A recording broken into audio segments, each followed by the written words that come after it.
He walked into the ER completely calm. No panic, no pain, just silence. He looked the doctor in the eye and said, "You don't need to check my pulse. I'm already dead." The doctor chuckled nervously, but the man didn't laugh. He believed it. Every word. He said his heart had stopped. His brain was rotting. His soul had already left. But somehow, his body kept moving. This is not a horror movie. This is a real psychiatric condition, and it has a name: Cotard's Delusion. Hello everyone, and welcome back to the channel. Today's story isn't about ghosts or zombies. It's about a real man who believed he didn't exist. Meet Graham, UK 2005. After a suicide attempt, a man known only as Graham was taken to a psychiatric hospital in the UK. He wasn't crying. He wasn't screaming. He was calm, eerily calm. He simply said, "My brain is dead. It stopped working after I electrocuted myself." He stopped eating, stopped brushing his teeth. He wandered through graveyards, saying it was the only place he felt at home. Doctors ran every test.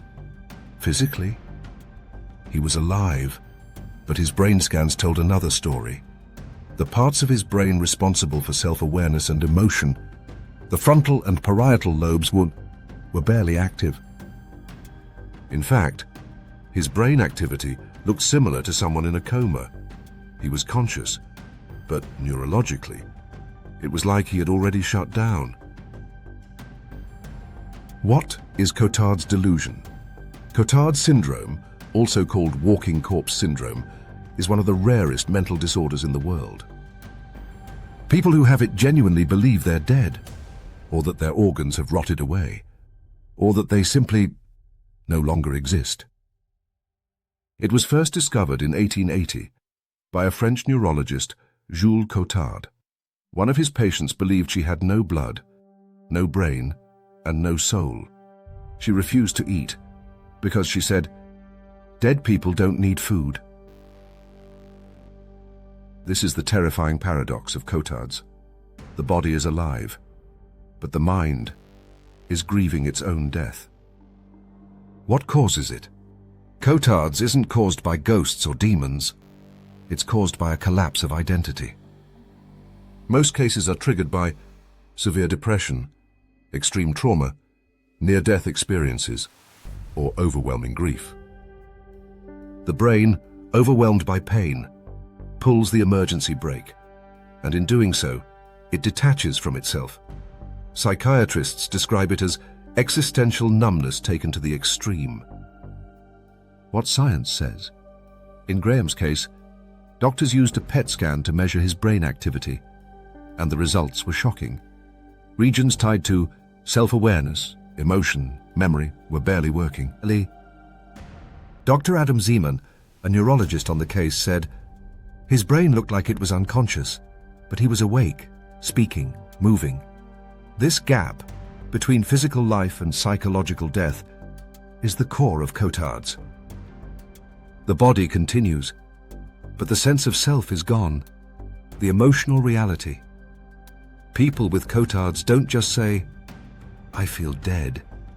They feel forgotten, empty, like they're trapped in a nightmare that no one else can see. Some say, "I've gone to hell. I'm being punished. My family was replaced." It's not fantasy. It's not drama. It's raw psychological devastation. Even if you've never heard of Cotard's, you've likely heard someone say, "I feel like I'm disappearing. It's like I'm watching my life from outside." These are signs of dissociation, the mind trying to protect itself from pain. Cotard's is dissociation at its most extreme, not just watching life from the outside, but believing you no longer exist at all. With time, therapy, and medication, Graham began to reconnect with reality. His doctors didn't just treat his brain, they helped him rebuild his sense of self. When asked how it felt, he said, It was like being stuck between death and life, and neither side wanted me. And that hits deep. What Cotard shows us is chilling.